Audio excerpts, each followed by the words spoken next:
Carol, are all six board members present? I know Ms. Brill's temporarily detained. Let me look to see if Dr. Robinson is here.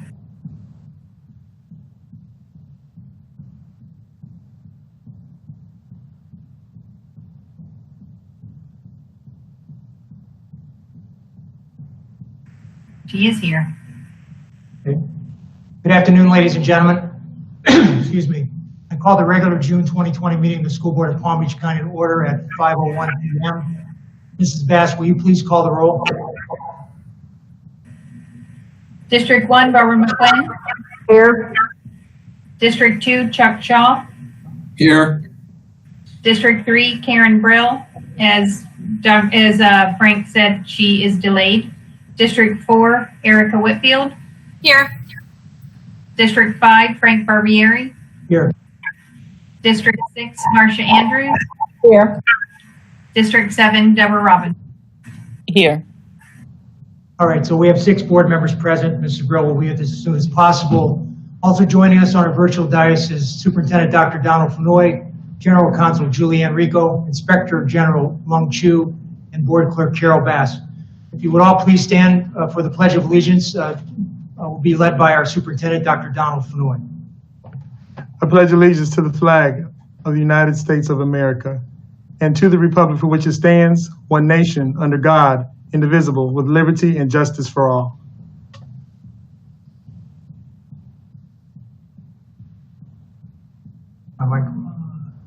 Okay, good. Thank you, Dr. Fenoy. The meeting, this meeting will be conducted using Google Meet technology for board members and staff who are participating live. Viewers and listeners can access this meeting by either watching on Comcast channel 235 or by using the YouTube link on our webpage at palmbeachschools.org. We also offer a listening only option, which the public can access by calling 561-357-5900 or toll free at 1-866-930-7015. The meeting ID is 1-561-880-1124. This meeting, I don't know if I already said this, if I didn't, this meeting is being transcribed by a closed captioner, so remember to speak at a reasonable pace. That'll take us to the start of the agenda. We have no minutes to approve. Items that have been added for good cause are PRD 1 and P3. I'll read the good cause statement at this point. As to BRD 1, Acting General Counsel Agreement, good cause exists for adding this item to the agenda now. The June 10, 2020 board agenda item regarding the mutual separation between the General Counsel and the board stated that a contract would be considered and brought back to the June 17, 2020 board meeting. Board action is needed to determine next steps in furtherance of that agreement. Item P3 is being added personnel addendum. Good cause exists for adding this item to allow employees to begin in their new positions as soon as possible. Superintendent, are you withdrawing any items? Yes, sir. I'm withdrawing item P2. We will be working with the board and we'll bring those back at a later date. All right, thank you very much for that. Board members, items that have been pulled by board members are IG1, FMPF1, FMP06, FMP07, FMP08, and P1. Any board members want to pull anything else at this point? Seeing none, we need a motion to approve the agenda as modified. Motion by Mrs. Whitfield, seconded by Dr. Robinson. All in favor? Opposed? Motion carries 6-0. Hold on for me 1 second here. Are there any disclosures or abstentions by any board members? Seeing none. Mr. Superintendent, do you have any comments you'd like to make? Yes, sir. As superintendent, I'm fully aware that there's not a person in this district who was not impacted by the decisions made by the administrators and this board. Whether you are a student, a parent, an employee of the district, a homeowner, or a business organization, we all have a stake in the success of the school system, and we all benefit when we achieve our goal of delivering a world-class education with excellence and equity to empower each student to reach his or her highest potential. As a member of this community, your voice matters. And for that reason, I encourage parents who may not have completed the reopening of school survey that was distributed last week to return it by midnight tonight. So far, we have received approximately 60,000 replies. Yesterday, the district also shared a similar survey with employees requesting their input. If you didn't receive this survey in your email, please log into the district portal and click on the new staff reopening survey tile. Survey responses will be seriously considered by the district in making decisions. However, it is important to remember that final decisions will be based on a variety of factors, including financial, legal, health, and other requirements the district must meet in the best interest of our students, staff, and community. Our listening efforts don't end there. It's important to know the district has also planned about a dozen virtual town hall meetings that will be specific to the needs of various cities throughout the county. These public meetings kick off this Monday. You'll find the full schedule on our website, palmbeachschools.org. While there, please also check out the Summer Learning website, which is filled with learning resources and activities for students of all ages. I'd also like to acknowledge the more than 430 valued members of Team Palm Beach who are retiring, who have just retired. We will formally recognize them on June 25th through a virtual recognition ceremony.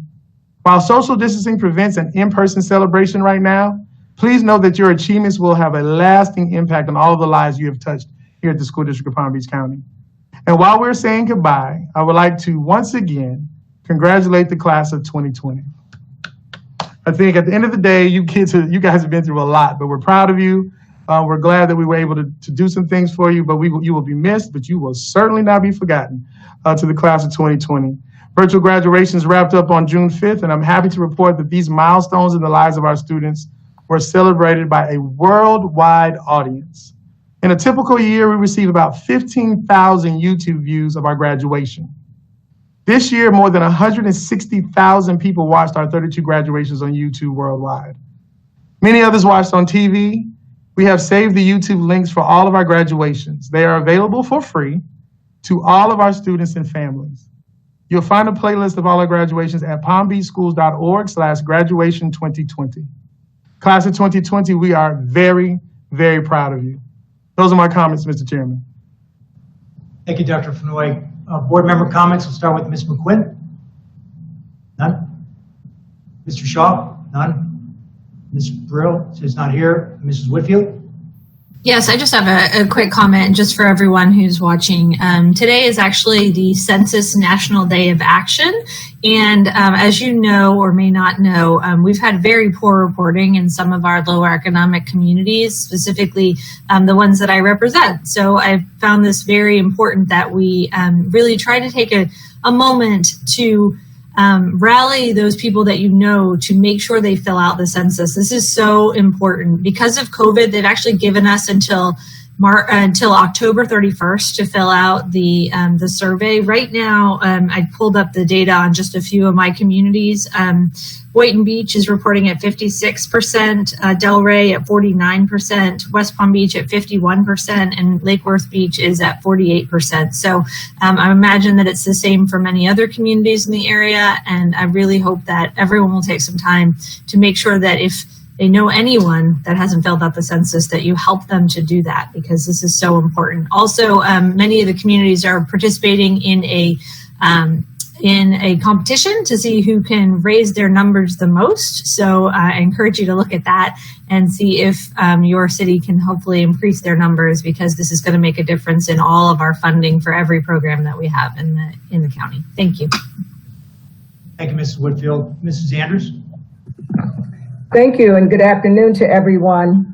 First of all, I'd like to ask everyone to take a moment of silence for Rayshard Brooks, another Black man murdered in Atlanta last week.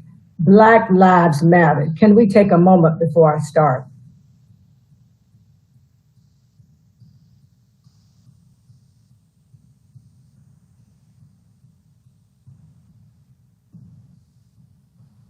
Thank you.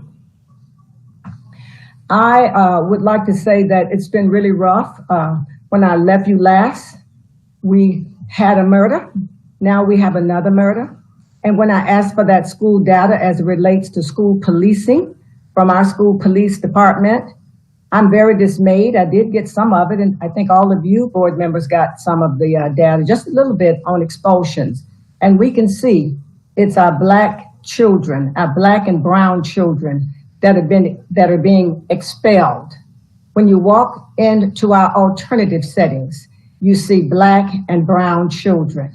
And then you look at America now, and we're looking at equity issues, racial equity issues.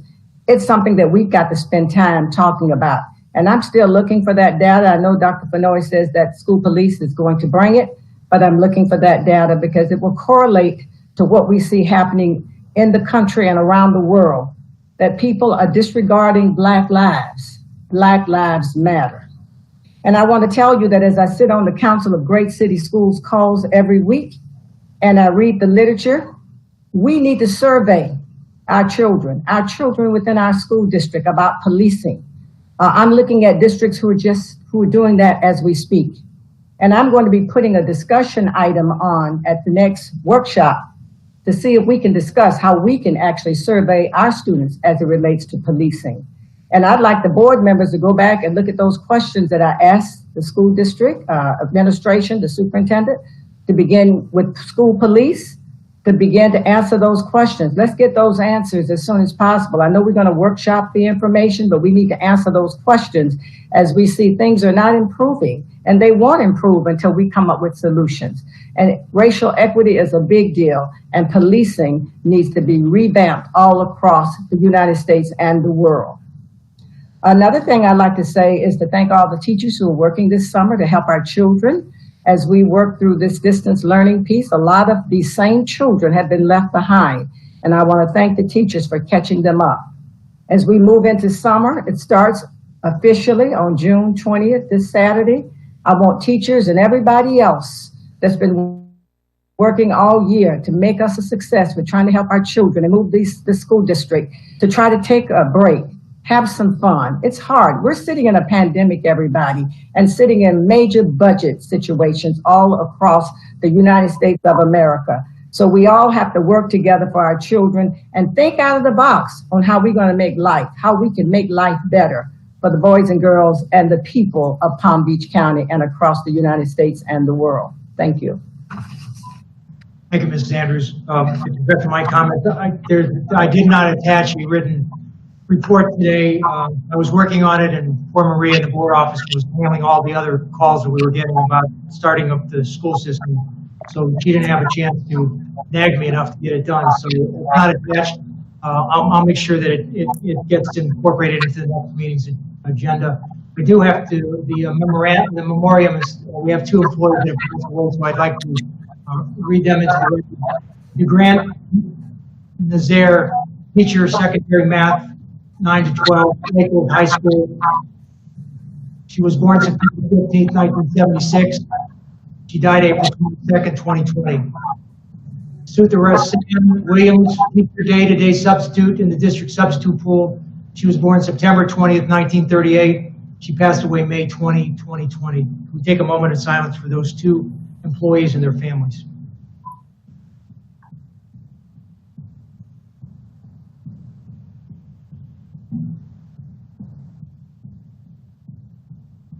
Thank you. We have a construction. Mr. Barbieri, Dr. Robinson? you skipped me. I'm sorry, Dr. Robinson. It's been one of those days I'm just like behind everything. So go ahead. I'm sorry. That's fine. So for my comments today, I want to talk about my capital B. So I want to share with you one of the many ways that institutions minimize members of the African diaspora.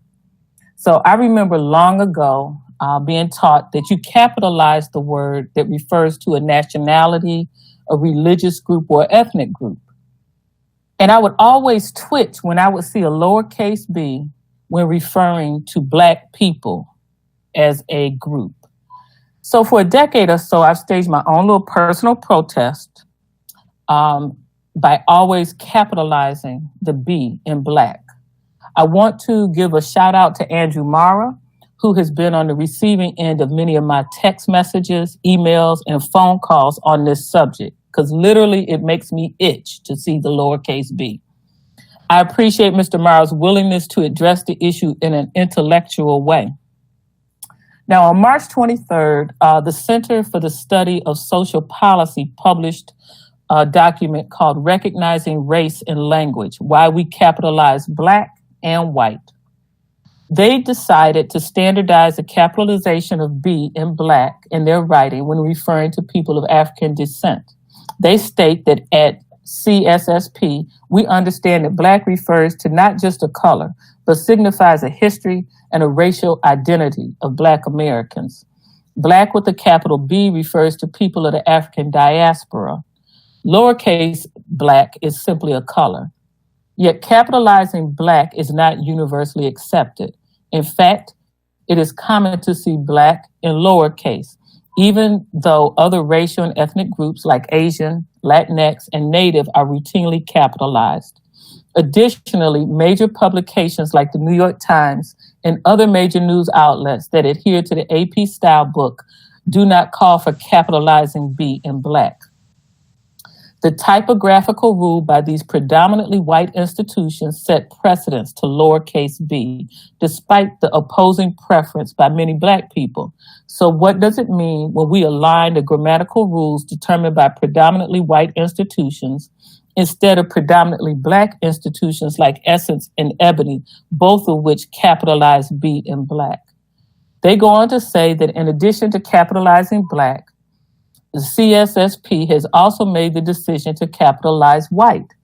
They say that they do this when referring to people who are racialized as white in the United States, including those who identify with ethnicities and nationalities that can be traced back to Europe. To not name white as a race is, in fact, an anti-Black act, which frames whiteness as both neutral and standard. So sociologist Robin DiAngelo, in her White Fragility, Why It's So Hard for White People to Talk About Racism, she writes, white people get to be, quote, just people without having their race named, whereas people of color are often described by race. So I'm going to skip some of my comments in the interest of time, but I want to go on to note that on June 12th, USA Today wrote, effective immediately, we're making the following style change. We will capitalize the B in Black when describing Black culture, ethnicity, and communities of people. They went on to say that Black is an ethno-racial identifier that is inclusive of the collective experiences of the Black U.S. population, including recent immigrants. Capitalizing Black reflects an understanding and respect that is consistent with how many Black people and Black publications describe the people and descendants of the African diaspora, and reflects a rich range of shared cultures and experiences, including languages. Christina Silva, the co-chair of the USA Today Diversity Committee, said, quote, when people are offended by how we describe their community, we have to listen. So the USA Today network, which includes more than 260 local news organizations, including the Palm Beach Post, should be capitalizing my B from now on. So my request is that each of us join me, as well as these news organizations, in capitalizing the B when referring to Black people. Further, my capital B should be part of our instruction, starting with a discussion with teachers who are intentionally using the lowercase b. Thank you. Thank you, Dr. Robinson. As I started to say before I forgot, Dr. Robinson, I apologize again. The Construction Oversight Review Committee report is attached, so we have nobody here to read that this evening. Actually, we have nobody here at all except me in here. So we have elected officials that would like to speak to us, and we have 4 elected officials or delegates there. James Gabriel